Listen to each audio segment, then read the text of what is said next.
मनोज एक छोटे से शहर में रहने वाला एक जनरेटर ऑपरेटर था। वो अपने एक छोटे से शहर का इकलौता जनरेटर ऑपरेटर था और इसीलिए हर शादी में शहर वाले मनोज को ही बुलाया करते थे।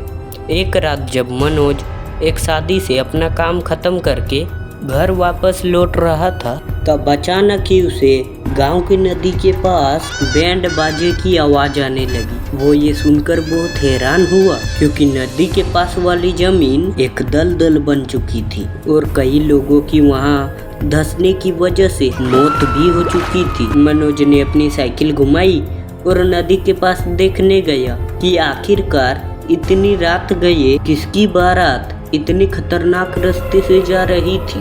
मनोज जैसे ही नदी के पास पहुंचा, उसकी आंखें फटी की फटी रह गईं। उस नदी के पास एक बारात जा रही थी। बाराती बहुत ही खुश थे, मगर सभी बाराती इंसान नहीं बल्कि भूत लग रहे थे, जैसे ना जाने कितने वक्त से मरे हुए हो। किसी की स्किन सड़ी हुई थी तो किसी की आंख गायब थी और उस बारात का दूल्हा सबसे डरावना लग रहा था। मनोज ये सब देख ही रहा था कि अचानक ही नदी के पास वाली जमीन धंस गई। ये देखते ही मनोज की चीख निकल गई और सभी बारातियों का ध्यान मनोज पर पड़ गया।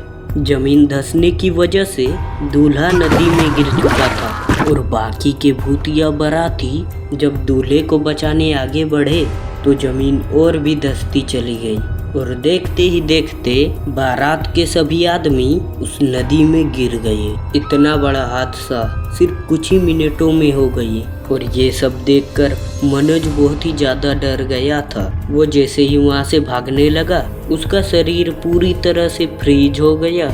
उसकी कोशिश करने के बावजूद वो अपने आप को हिला नहीं पा रहा था। तभी मनोज को कुछ ऐसा लगा जैसे उसके पीछे कोई खड़ा है। उसने पीछे देखा तो एक भूतिया औरत उसके पीछे खड़ी रो रही थी। वो मनोज से कहने लगी, भाई साहब हमारी मदद करो, हम सबके पति मर गए हैं, मेरा बेटा मर गया है, उसकी लाशें निकलवा दो।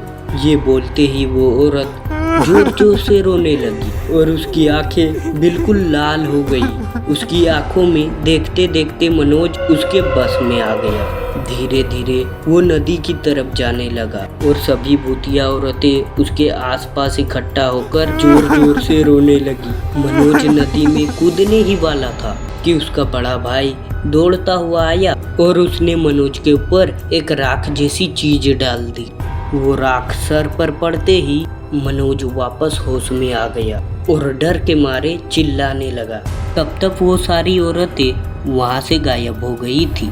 मनोज का भाई उसे संभाल कर घर ले गया और उसने उसे सुला दिया। सुबह होते ही मनोज की माँ उसके पास आकर बैठी और उसे ये बताया कि जब वो 6 साल की थी तब उन्होंने सुना था कि नदी के पास से गुजरने वाली एक बारात नदी में गिरने की वजह से सारे मर्द नदी में गिरकर मर गए थे। उसके बाद से जो भी लोग रात के समय उस नदी के पास से गुजरे, उनमें से ना जाने कितनों ने नदी में कूदकर अपनी जान दे दी। उस दिन के बाद मनोज कभी भी उस नदी के आसपास भी नहीं भटका।